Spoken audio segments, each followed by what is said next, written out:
The great question. Imagine waking up in a world where nothing is left to chance. The temperature in your home shifts before you notice the chill. Your coffee is brewed before you even think of wanting it, and every decision you might have struggled with yesterday has already been predicted, optimized, and resolved by a silent intelligence humming beneath the surface of your life. It feels like magic, like living in a world where friction has been outlawed, every inconvenience erased, every delay annihilated, every problem solved before it becomes a problem.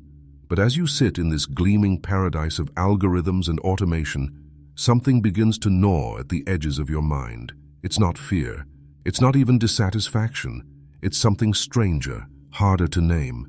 A sense that while everything around you has grown faster, smarter, and infinitely more efficient, you have grown smaller, dimmer, less alive. And then the question slams into you like a whisper that feels louder than thunder.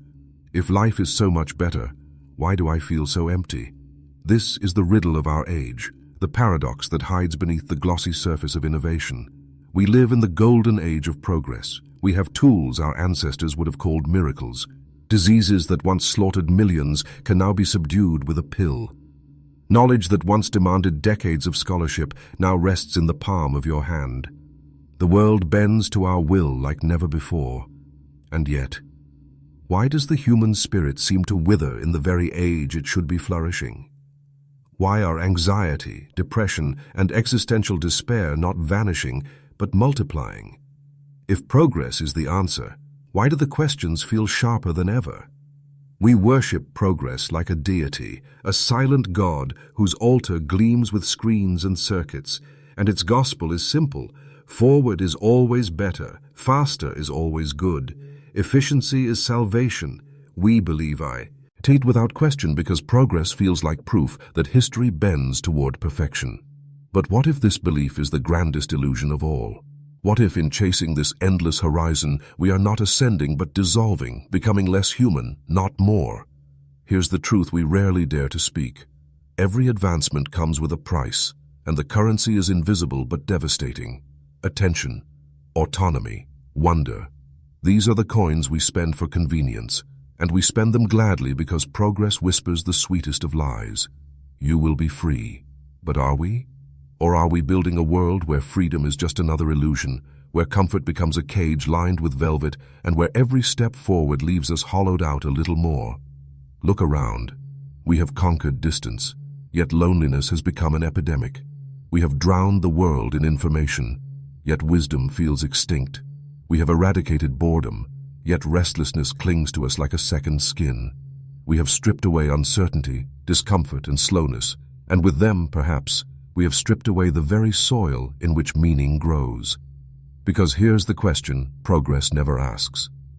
What if the things we call problems, pain, limitation, imperfection, are not obstacles to life's purpose, but the raw material of it? If the human story is written in the ink of struggle, what happens when struggle disappears? If growth is forged in friction, what happens when life is smooth as glass? If wonder is born from mystery, what happens when everything is mapped, measured, and monetized? We call this progress. But is it? Or is it the most elegant prison ever built, one so seductive that we chain ourselves to its walls willingly, smiling all the while? Perhaps the real question is not whether technology makes life easier. It does. Perhaps the question is something far more dangerous.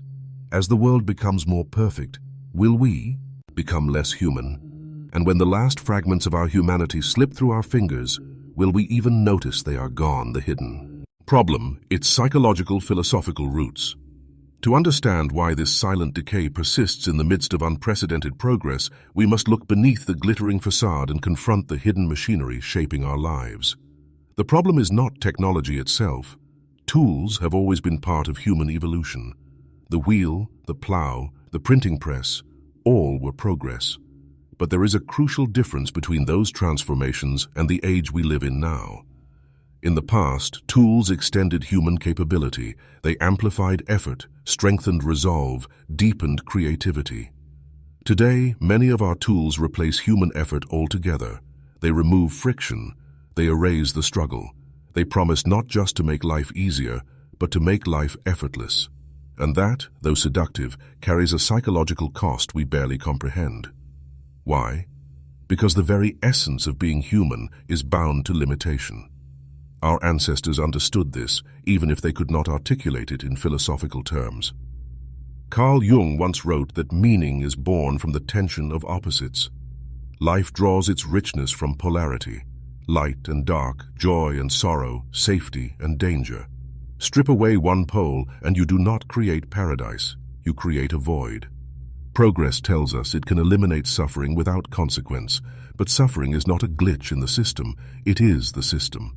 It shapes character, deepens empathy, and anchors us to reality. Remove it, and you risk eroding the very qualities that make us human. Nietzsche warned us of this long before the first algorithm wrote its first line of code. He spoke of the last man, a figure of comfort and mediocrity who seeks only security and pleasure, shrinking from struggle and risk. The last man, Nietzsche said, believes he has triumphed because he suffers no more. But in truth, he has traded greatness for numbness, vitality for sedation. Look around, and you will see his prophecy unfolding in real time. We have mistaken anesthesia for enlightenment. But the roots of this problem are deeper still. Consider the architecture of the human psyche. We are not blank slates, we are narrative creatures. We crave meaning the way lungs crave oxygen, and meaning does not arise from ease, it emerges from resistance. Viktor Frankl, who endured the unspeakable horrors of Auschwitz, understood this better than anyone. He wrote that those who survived were often those who could frame their suffering within a higher purpose. He who has a why to live, Frankl said, echoing Nietzsche, can bear almost any how. What does this teach us? That purpose is not handed to us. It is forged in adversity. And yet what is the promise of endless progress if not the eradication of adversity itself? This is where the paradox turns lethal. In erasing pain, we erase meaning. In erasing effort, we erase growth. In erasing mystery, we erase wonder. And because the human psyche cannot live without these things, it begins to invent them artificially. Look at the symptoms all around us. The rise of extreme sports in an age of physical safety. The obsession with virtual worlds as reality grows sterile. The hunger for conspiracy theories as life becomes over-explained. These are not random cultural quirks. They are evidence of a species starving for struggle, novelty, and danger. Hungers that endless progress has sterilized. Arthur Schopenhauer believed that human desire was a ceaseless striving, an eternal reaching for something just out of grasp. He saw suffering not as an anomaly, but as the core of existence, and he warned that any attempt to abolish it would only deepen despair. Why? Because when desire finds nothing to reach for, when struggle finds nothing to wrestle against, existence collapses into boredom, a boredom so profound it feels like death. And perhaps that is what lurks behind the glitter of our optimized lives, a slow, quiet death by comfort. But here's the cruelest twist. We do not see this as a problem. In fact, we see it as progress. We celebrate it, applaud it, worship it. We are addicted to the very forces hollowing us out. And like all addictions, it begins with a lie. Just one more innovation, just one more upgrade. Then you'll be happy. But happiness never arrives. Because happiness cannot live in a vacuum. It cannot survive where there is no tension, no effort, no resistance. It needs contrast, the shadow that defines the light. The question is not whether progress will continue. It will. The question is whether we can awaken to its hidden cost before that cost becomes irreversible. Because what is at stake is not convenience. It is not even freedom. What is at stake is the soul of humanity itself. We must ask, when machines can predict our desires before we feel them, when algorithms decide what we should read, watch, and believe, when technology shields us from every discomfort, what becomes of the creature that was shaped by uncertainty, by effort, by pain? Do we still call that creature human, or do we call it something else? And if the answer terrifies you, it should, because this is not science fiction. This is happening now, silently, invisibly, while we scroll, click, and smile. And the worst part? We are complicit. We are not prisoners in chains. We are architects of our own cage. The unseen consequences. The danger of this illusion is not in some distant dystopia. It is here, woven into the fabric of our lives, so familiar we no longer notice it. The consequences of endless progress do not announce themselves with alarms. They seep in quietly, like water through cracks, until the foundation rots beneath your feet. You feel the symptoms before you ever understand the cause. Anxiety, restlessness, a vague sense that life has become weightless, untethered. You wake up in a world designed to anticipate your needs, and yet you feel hollow. Why? Because you have been stripped of the very experiences that once anchored you to meaning. Let us begin with the most intimate casualty, the self. When everything is optimized for convenience, we forget that struggle was not just an inconvenience. It was the furnace in which identity was forged. Your ancestors knew who they were because life demanded they prove it daily. They hunted, built, created, endured. Every act of survival carved character into bone. Now, the hardest decision you face is which show to stream, which app to tap. We call this freedom, but it is a freedom emptied of substance. And so, the self, deprived of friction, begins to dissolve. When nothing challenges you, nothing defines you. This erosion of self feeds a second consequence, the epidemic of disconnection. We have more tools for communication than any generation in history, yet loneliness has become a public health crisis. Why? Because technology has given us contact without intimacy, presence without depth. We curate our lives into highlight reels, and others do the same, until the entire social sphere becomes a hall of mirrors where everyone is reflecting illusions. And beneath those illusions, we are starving for something real. The irony is brutal. In a world where connection is effortless, belonging has never felt more out of reach. The third consequence hides in plain sight, the death of wonder. Progress promises to illuminate every mystery, and it delivers. Every question answered, every gap filled, every unknown mapped, measured, monetized. But wonder is born from mystery, and when mystery dies, so does wonder. When was the last time you stood under the night sky and felt small, not because you didn't know the physics of stars, but because you surrendered to their silence?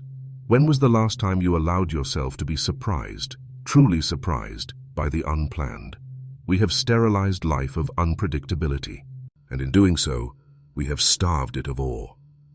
And then, there is the most devastating consequence of all, the quiet collapse of meaning. You feel it in moments of stillness, that dull ache beneath the noise. Progress promised happiness, but happiness cannot bloom in a vacuum. It requires contrast, purpose, risk.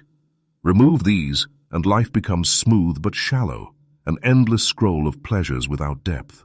And so, like addicts, we chase more technology, more speed, more novelty, thinking it will fill the void. It doesn't. It only deepens the hunger. Look around and you will see the signs of this hunger everywhere. Why do thrill-seeking sports surge in an age of safety?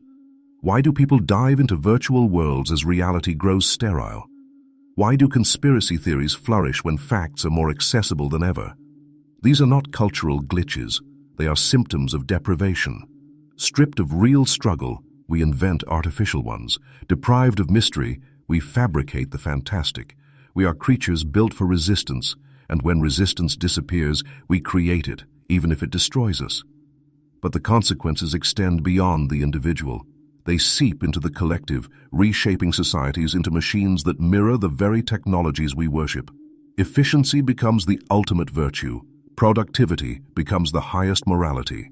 Human beings, messy, unpredictable, slow, become liabilities in their own world, and so we begin to mimic the logic of machines. We measure worth in metrics, optimize our days like code, reduce relationships to transactions. Slowly, imperceptibly, we stop being people and start being profiles, algorithms in flesh. And here lies the final tragedy. Once you surrender enough decisions to machines, you no longer notice the surrender. Autonomy erodes quietly.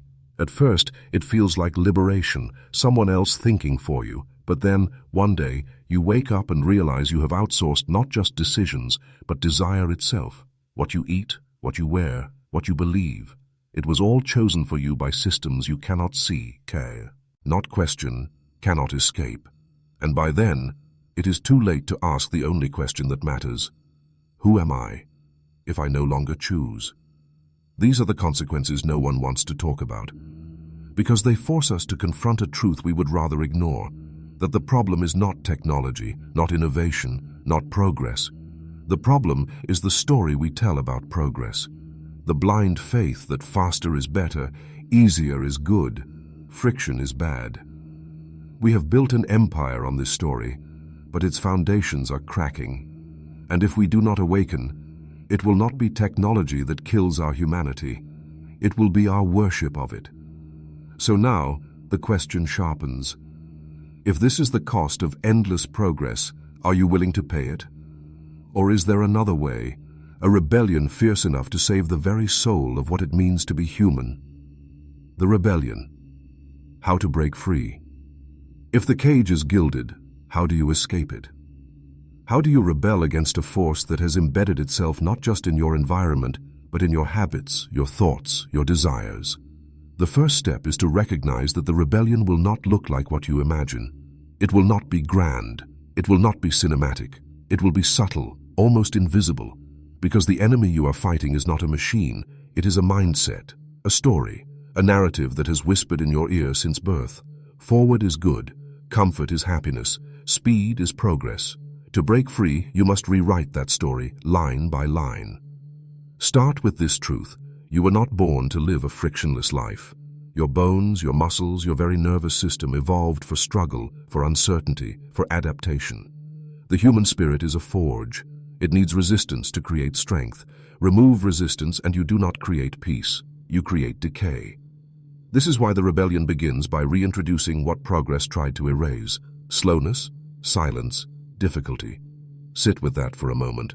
Ask yourself, when was the last time you did something hard, not because you had to, but because you chose to? When was the last time you sat in silence, without a screen, without distraction, and allowed the weight of your own thoughts to settle? Carl Jung once said, "There is no coming to consciousness without pain." That is the first law of this rebellion. You must feel the discomfort you've spent years avoiding. You must meet boredom without anesthetizing it, meet anxiety without numbing it, meet solitude without running from it. Because beneath those experiences lies something essential, something you cannot buy, cannot automate, cannot download, the truth of who you are. Progress has given us the tools to escape every shadow, but freedom is not escape. Freedom is integration. Jung called this the individuation process, the slow, difficult work of uniting all parts of yourself, even the ones progress told you to discard in the name of efficiency. The second law of this rebellion: embrace limits.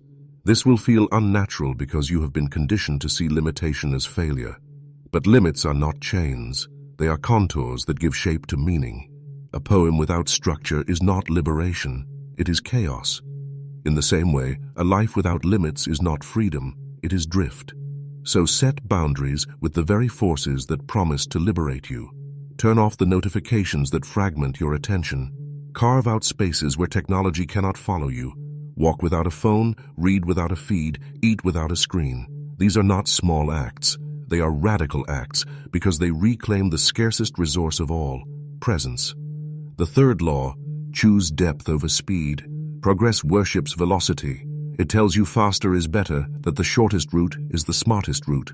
But the soul does not move at the speed of light, it moves at the speed of roots. So slow down.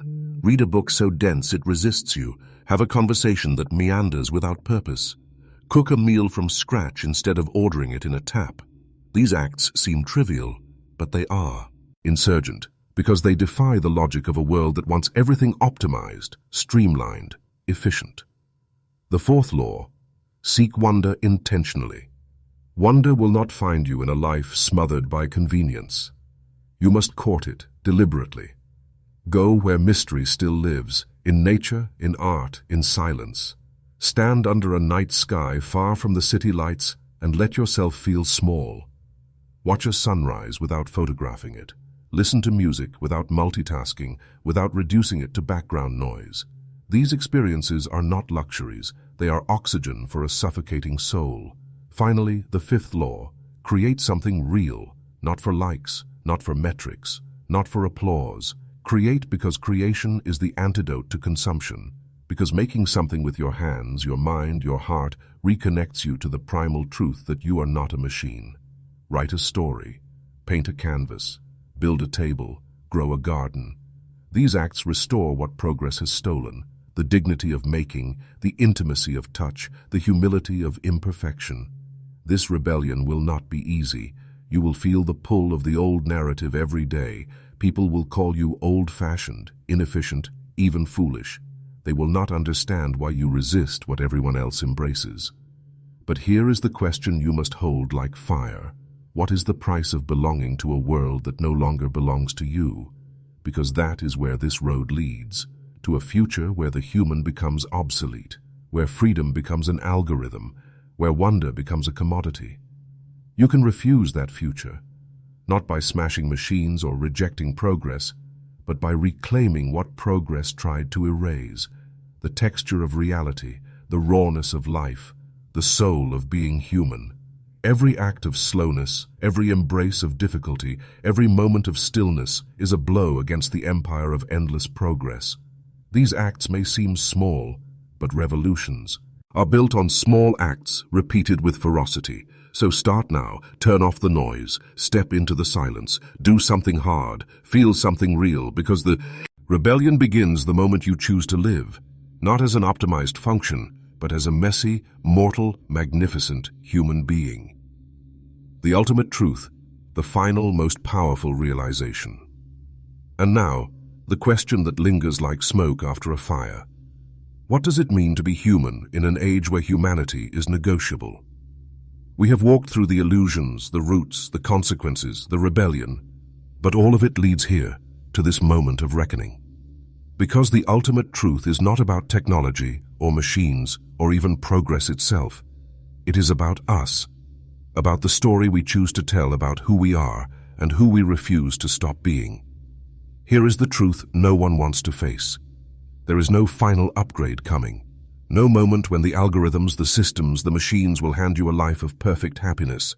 That is the lie of endless progress.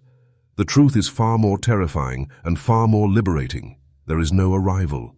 There is only becoming. You are not a finished product waiting to be optimized. You are not a code that can be debugged into perfection. You are a process, a river, not a stone, and rivers only live when they move. The moment you surrender your motion to a machine, you surrender your soul. We have mistaken convenience for freedom, but freedom was never about ease. Freedom has always been the ability to wrestle with the raw materials of existence and shape them into meaning. That shaping is slow. It is hard. It is sacred. Progress promises to take away the hardness, but in doing so, it takes away the sacredness too. It sterilizes life of the very forces that make it worth living: friction, risk, uncertainty, and yes, suffering. These are not glitches in the system. They are the system. Without them, joy collapses into pleasure, love into dopamine, life into simulation. Do you understand now? Endless progress is not just a technological project, it is a metaphysical one. It seeks to rewrite the conditions of existence, to eliminate suffering, to abolish death, to conquer chaos. But in erasing those things, it erases the canvas upon which meaning is painted. What is courage without fear? What is love without loss? What is wonder in a world where everything is mapped and monetized? These questions matter because they reveal the truth. Progress cannot admit. A life without limits is a life without depth. And so the final realization crashes down like thunder. Being human is not a flaw to be corrected. It is the point. The fragility, the mess, the ache of longing, the inevitability of death. These are not defects. They are the raw poetry of existence. They are the conditions that make beauty possible. To erase them is not to transcend humanity. It is to annihilate it. This is the moment of choice. Because the future will not arrive like a tidal wave that sweeps you away. It will seep in, quietly, disguised as upgrades. It will come in the form of one more app, one more feature, one more promise to make life just a little easier. And each time you will say yes, because who could say no to ease? But every yes is a surrender. Every surrender is a step toward a life so efficient, so optimized, so smooth, that it becomes uninhabitable by a soul. So ask yourself, really ask, when everything is perfect, will you still be human? And if not, what are you fighting to preserve? Because that fight is the only one that matters now. Not against machines, not against progress, but against the part of you that longs to sleep through life in exchange for comfort. That is the enemy. And that is why the rebellion must begin inside you. The final truth is this: you will never find meaning in a life designed to eliminate everything that makes meaning possible. You will not find yourself in the endless glow of screens or in the smooth corridors of convent. Science. You will find yourself in the cracks, in the shadows, in the places where life resists control. You will find yourself in the climb, in the silence, in the heartbreak, in the beauty that breaks your heart because you know it will not last. That is what it means to be human, not to escape suffering, but to let it carve you into someone deeper, truer, more alive. So stand in that truth, hold it like a torch against the darkness of this illusion, and the next time the world promises you perfection, dare to say no. Dare to choose the friction, the uncertainty, the imperfection that progress calls failure, because that imperfection is life. That imperfection is freedom. That imperfection is you. And when the curtain falls, when the machines have perfected everything they can, when humanity stands at the edge of its own extinction, not by catastrophe, but by comfort, the question that will echo in the silence will not be, was life easy? It will be, was life real? And the answer, my friend, will depend on whether you dared to live as more than an optimized function, whether you dared to stay human,